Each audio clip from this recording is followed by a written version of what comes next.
Shrimad Bhagavad Gita chapter 2 श्लोक 13।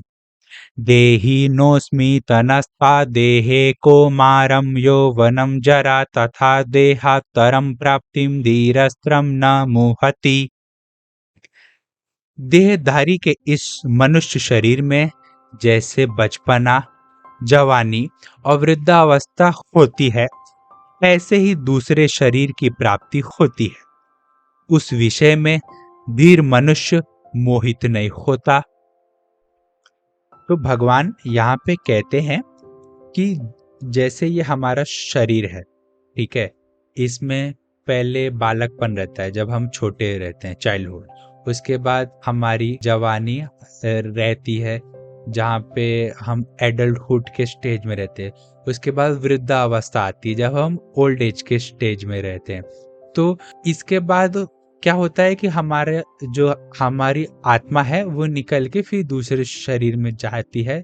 उसके बाद वापस से वही साइकिल, हमारा चाइल्डहुड, एडल्टहुड, फिर हमारा जो ओल्ड एज रहता है।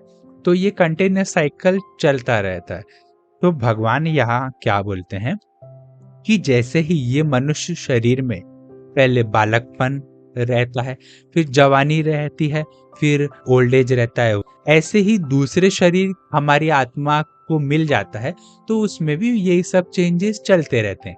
तो जो धीर इंसान रहते हैं वो ये सब चेंजेस से प्रभावित नहीं होते।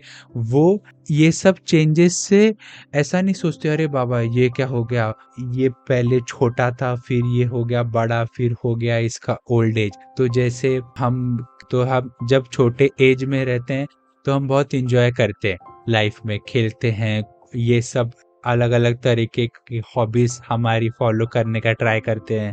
उसके बाद जब एडल्टहुड आता है, जवानी, तब हम जॉब करते हैं, पैसा कमाने के पीछे जाते हैं। उसके बाद जब हमारा ओल्ड एज रहता है तब हम रिटायरमेंट लेके आराम हम करते रहते हैं। तो जो धीर मनुष्य रहता है ना, जिसको ये सब चेंजेस है पता कि देखो भाई अभी हमारा चाइल्डहुड है, इसके बाद मैं 10 साल बाद बड़ा हो जाऊंगा, फिर 20 साल बाद मैं बूढ़ा हो जाऊंगा, फिर किसी दिन मेरी मौत हो जाएगी, फिर बाद में मेरी आत्मा दूसरा शरीर में चली जाएगी, फिर वापस से वो दूसरे शरीर में बचपना रहेगा, हमारी जवानी रहेगी और हमारा जो ओल्ड एज का समय रहेगा वो रहेगा। तो जो धीर मनुष्य रहते हैं ना, जिससे ये सब मालूम रहता है, वो ये सब चेंजेस से मोहित नहीं होता है। तो अभी क्या रहता है कि जब हम एक बॉडी से दूसरे बॉडी में जब जाते हैं तो हमको प्रीवियस बॉडी का, पिछले जन्म का कुछ याद नहीं रहता है।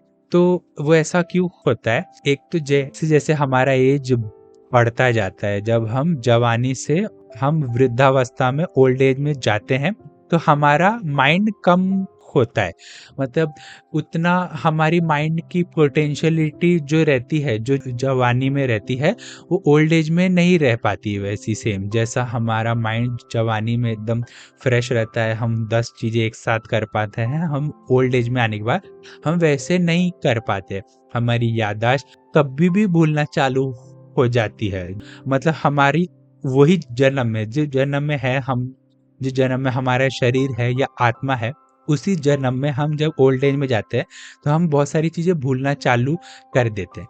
फिर जब हमारी डेथ जब होती है, जो वो डेथ इतना पेनफुल प्रोसेस रहता है कि वो पेनफुल जब प्रोसेस हमारे माइंड पे जाता है, उसके बाद जो हमारी याद करने, जो हमारी पिछले जन्म की जो यादें रहती है वो मिट जाती है उसका है।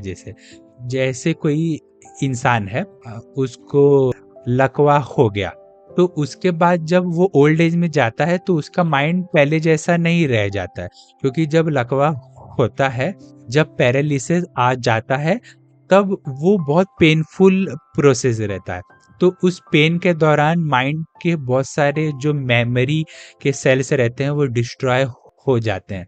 तो जब हमारा डेथ होता है तो वो प्रोसेस बहुत पेनफुल होने के वजह से हमारी जो सारी मेमोरी रहती है करंट लाइफ की, वो इरेज हो जाती है, ताकि हम नेक्स्ट लाइफ में जब जाए तब हम एकदम फ्रेश उससे जाए। हमारे माइंड में कुछ रह नहीं जाता है पहले जन्म का। इस वजह से जैसा कि लोग बोलते हैं कि मैंने पिछले जन्म में क्या कर्म किए हैं ये मुझे पता चल जाए, तो ये जन्म में मैं उसको सुधारने का कोशिश करूँ, या मैं पिछले जन्म में क्या था मुझे नहीं मालूम इस जन्म में मैं क्या हूँ। तो वो सब इसी वजह से होता है कि हमारा जब डेथ होता है वो प्रोसेस के दौरान हमारे माइंड के जो मेमोरी के जो सेल्स रहते हैं वो डिस्ट्रॉय हो जाते हैं वो चेंजेस के दौरान। तो भगवान ये वही कहते हैं कि जो धीर इंसान रहता है ना, स्टेबल रहता है जो, उससे ये चेंजेस से फ़र्क नहीं पड़ता है।